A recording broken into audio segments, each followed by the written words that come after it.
Well, so this is my first time, so I'm not quite, positive, comfortable with the topics that we're going to choose. So I brought two articles from women'senews.org, and I just went to their health and science link. And so this was an article about health. It's called Women Speak Up and Take Control of Their Health. And I thought it was interesting because it's about someone who they talk about health activism and not just listening to what the doctors say or what books say, but going with mother's instinct was quoted in there. So, so how do I go about reading it? You look at the page and pronounce the letters from left to right. All right, well, I'm not supposed to read full out, but... Well, no, we really just need like the important parts from the article. Okay. Well, the author was inspired by a woman in the 19th century. That's the 1800s. That's a really long time ago. Named Elizabeth Stanton. And she decided to reset her son's collarbone in the mid-19th century. When she did this, she wasn't trying to be radical. She was trying to be a good mother. She was not trying to empower female healing and reject the mostly male medical establishment. She was trying to respond to the unalleviated pain of a cherished loved one.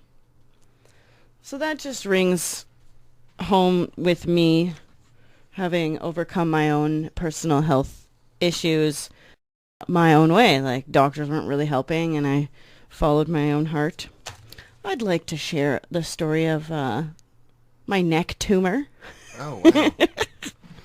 I named it Kyle, just, to make it not so fearful, put a name on things. But yeah, it was like, I guess, just eating too many chocolate bars and not drinking enough glasses of water, flushing the toxins out of me fast enough that I overloaded my lymph node. And so my neck, like this big spot, it just like bulged out. And but doctors weren't helping. And so after about 3 weeks, I met someone who introduced me to an amazing product called charcoal. That's right, the black stuff you scrape off logs. And I put that on my neck, and it just draws toxins out like crazy. And then it went down. It was like practically a miracle. Oh, awesome. Charcoal. That's good to hear. I've got here a couple of little smaller bits of news from Ms. Magazine, actually from their feminist wire. On the 21st, Tammy Ducksworth won the Chicago primary. She won the Democratic congressional primary in the Illinois 8th district, for example.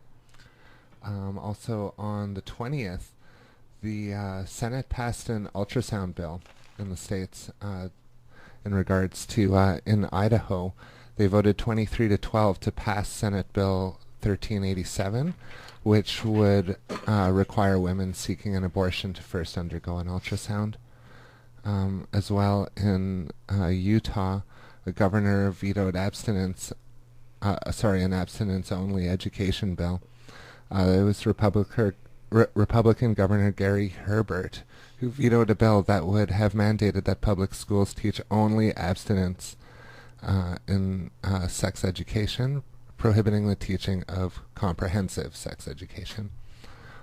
And in New Hampshire, a bill requiring that women undergo a 24-hour waiting period and be given informational materials about the medical risks of having an abortion, alternatives to the procedure, and the fetus's gestational age before having an abortion, will return to House Committee.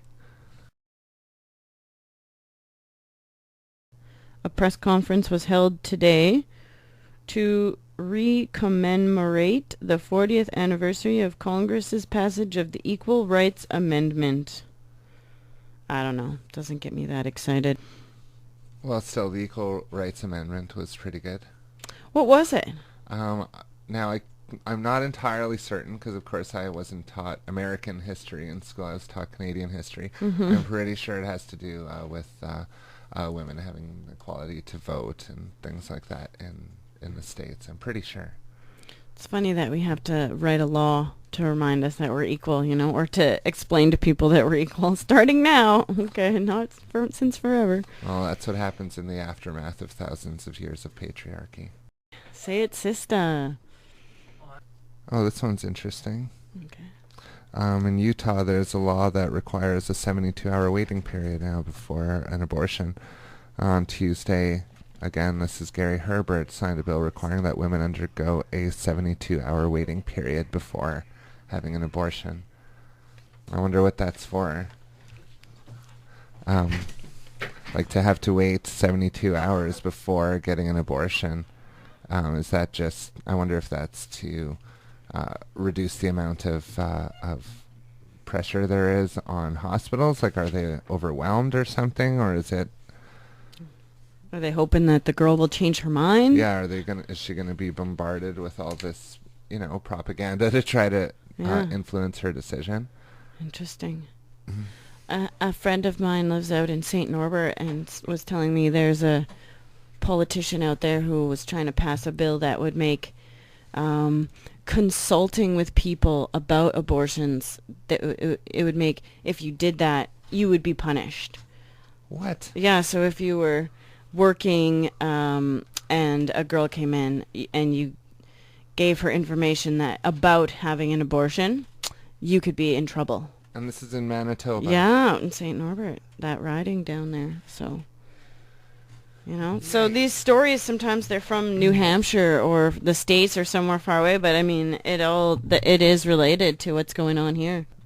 Quite often, because we do get a lot of news from the States, sometimes I find that I have this belief that things are going worse there for us than they are for us up here in Canada, but sometimes that's just not even really the case. Sometimes even the opposite is actually the truth. I'm going to make a note to myself to ask my friend more about that. So. Yeah, that'd be great if we could get some more info on that. Yeah, for our listeners might enjoy that. Talking about health activism, I think that's a worthy topic. No, absolutely. The woman, she talks about how a lot of healing and secrets are shared when women are just sitting alone together. Shameful feelings we've gotten rid of and just giving each other strength. And so they are starting like a little bit of a movement of getting women back together and supporting each other. They've started women's groups and communities and consciousness raising groups, know your body courses. Yeah, by 1975 there were nearly 2,000 official women's self-help projects scattered around the U.S. and countless unofficial ones. Well, I guess I wonder if that would also be mirrored in Canadian society too. I would say. I would assume so, maybe to a lesser degree just because of a lower population, but still. No, that's really great, especially since stress really seems to be the cause of most ailments and illnesses and stuff. To be able to have support from your sisters like that is just really useful, really helpful.